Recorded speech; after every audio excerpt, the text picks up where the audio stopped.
आज हम गुड़ादरा विस्तार में मंगल पांडे हाल के पास पहुंचे हुए हैं और यहाँ पर आज शिक्षा के क्षेत्र में प्रथम शिक्षिका अगर माना जाए तो माननीय कहे या जितना भी इनका बड़प्पन किया जाए उतना कम है।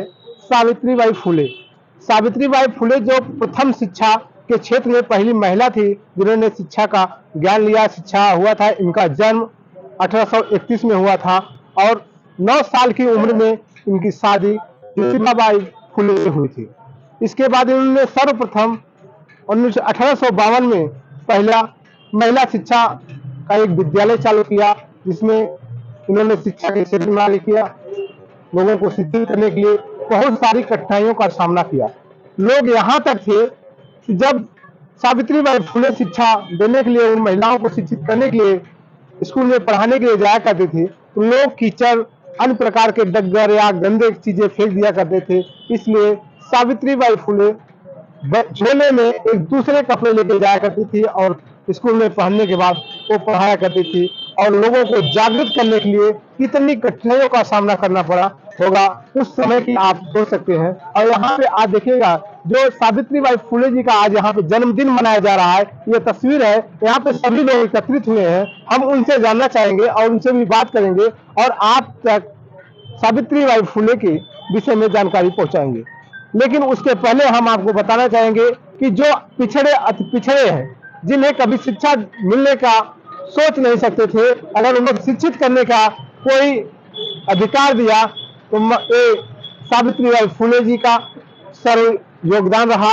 इनका जितना भी गुणगान किया जाए, जितना भी बखान किया जाए उतना कम है। तो यहाँ पे समाज के जो लोग हैं हम उनसे बात करेंगे कि आज किस विषय पर यहाँ एकत्रित हुए हैं और सावित्रीबाई फुले के विषय में क्या कहना चाहेंगे। सर, आपका नाम? रमाशंकर यादव। आज यहाँ पे किस विषय को लेकर एकत्रित हुए थे आप? आज जो होने की समाज सुधारक और शिक्षा क्षेत्र की प्रथम महिला शिक्षक सावित्रीबाई फुले एक जन्म जयंती था और इसको जो होने की आयोजन करने वाले जो होने की सुरेश भाई यादव बर्फ वाले, उनको मैं बार बार धन्यवाद देता हूँ। उन्होंने बहुत अच्छा काम किया और सावित्रीबाई फुले शिक्षा जगत के अंदर जो उन्होंने काम किया उसी की वजह से आज SC ST OBC जो समाज है, चाहे महिला हो पुरुष हो, आज जो होने की शिक्षित होकर के समाज में अपना एक स्थान बनाया हुआ है और सारे व्यवस्थाओं को जो होने की अपने हाथ में लेने के प्रयास कर रहा है। और इसी वजह से शिक्षा के क्षेत्र में जो होने हमारी नई सरकारें हैं वो शिक्षा को तोड़ने की दिशा में काम कर रही हैं कि भाई मंदिरों का निर्माण अधिक तरह से हो, स्कूलों को नष्ट किया जाए, लोग धार्मिक हो, अज्ञान हो। और इसी को आगे बढ़ाने के लिए जो होने की सावित्रीबाई फुले ने संघर्ष किया था, मैं उनका नमन करता हूं। धन्यवाद।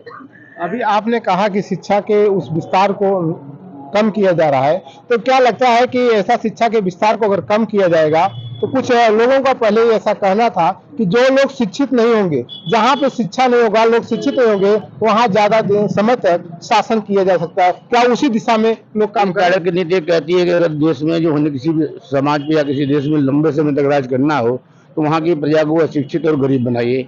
अशिक्षित रहेगी तो बहस आपसे नहीं कर पाएगी और गरीब रहेगी तो भूख के लिए तड़पती रहेगी और आपसे कोई प्रश्न नहीं करेगा। ये आज की सरकार की योजना है। देखिएगा, मैं दूसरी चीज एक चीज और बताना चाहूंगा।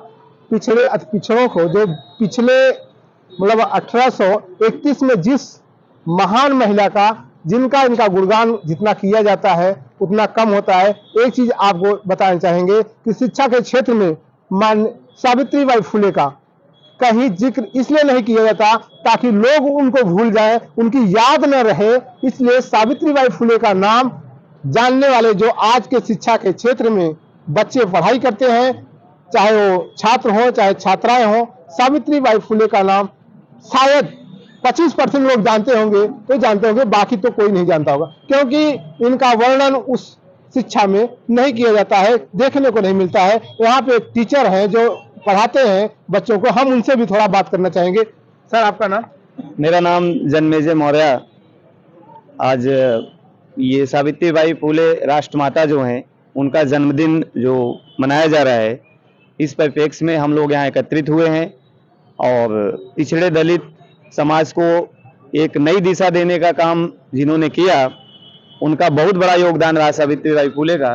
तो इस परिप्रेक्ष्य में हम चाहेंगे कि यहाँ जो बहुत सारे लोग उपस्थित हैं तो सब ने जो है बहुत चढ़ बढ़ के हिस्सा लिया और इस प्रकार का कार्यक्रम हर बार होना चाहिए, ऐसा मैं मानता हूँ। अच्छा, आप ये बताइए, आप एक टीचर हैं तो जब किताब बच्चों को पढ़ाते हैं, जी। क्या कहीं सावित्रीबाई फुले का वर्णन किया गया है? नहीं, आज पहले जो महापुरुष हमारे हुआ करते थे, पहले की जो पुस्तकें हुआ करती थी उसमें एक भारत की महान विभूतियां, भारत के महान व्यक्तित्व के नाम से एक किताब ही चलती थी।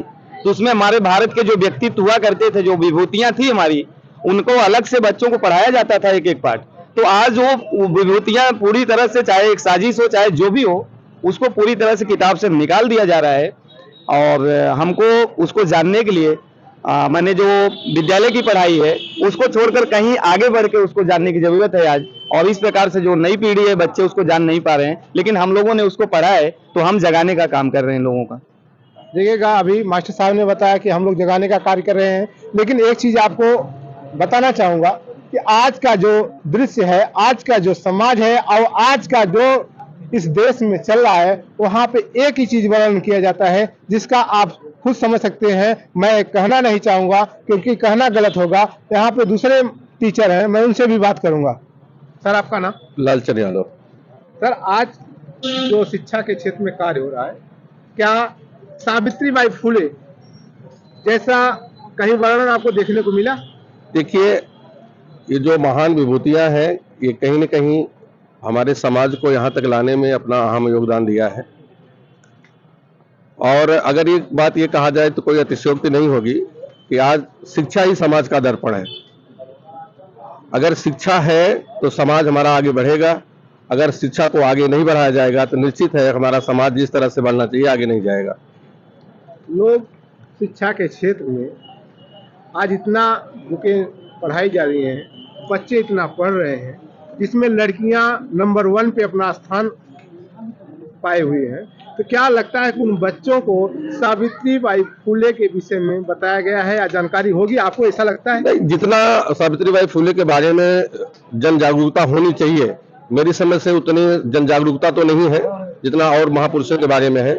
ये जरूरी है कि सावित्रीबाई फुले के बारे में जन जागरूकता फैलाई जाए, बच्चों के बीच में इनके योगदान को बताया जाए, उनके कार्य को सराहा जाए और इनकी क्या भूमिका रही है, इस भूमिका को बच्चों तक आत्मसात कराया जाए, जिससे आने वाली पीढ़ी जो है हमारी इनके बारे में जाने और शिक्षा के प्रति अपने समर्पण को और अच्छे ढंग से आगे लेके बढ़ सके। देखिएगा, अभी उन्होंने मास्टर साहब ने बताया, शिक्षा के क्षेत्र में कहीं भी आज हमारा जो अनुमान है 75% के लगभग ऐसे बच्चे होंगे जो सावित्रीबाई फुले के बारे में नहीं जानते होंगे। यहाँ तक नहीं जानते होंगे कि प्रथम महिला शिक्षक कौन थे।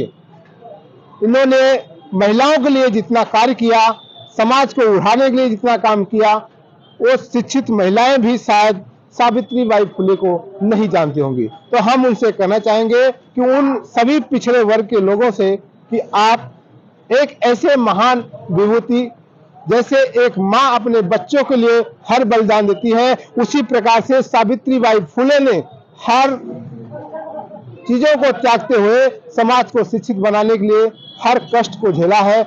ऐसे महान आत्मा को हम बार बार नमन करते हैं और सभी से रिक्वेस्ट करते हैं कि अपने बच्चों को सावित्रीबाई फुले के विषय में जरूर बताएं, बाबा भीमराव अम्बेडकर के विषय में बताएं, अपने उन महान लोगों के विषय में बताएं जो समाज को उठाने का कार्य किया है। जय हिंद, जय भारत।